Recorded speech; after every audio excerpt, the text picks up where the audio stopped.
खरं सांगायचं तर पर्सनली मला बऱ्याच वेळा दुधी भोपळ्याची भाजी खायला आवडत नाही.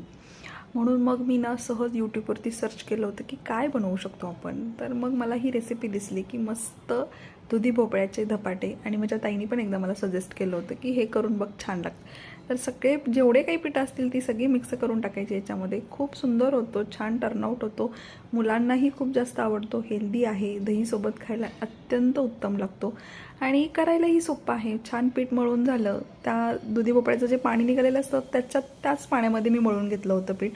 मस्त धपाटे थापून घ्यायचे. बरं, हे करत असताना प्रमोद घरात नव्हता, तर मी त्याला आल्यानंतर खूप गेस करायला लावलं की काय घातलं असेल मी याच्यामध्ये. तर त्यालाही ते शेवटपर्यंत समजलं नाही. तर असं आपण जे काही न आवडत्या भाज्या आहेत तर त्या अशा आपण एकत्र करून याचे मस्त धपाटे किंवा पराठे आपण करू शकतो.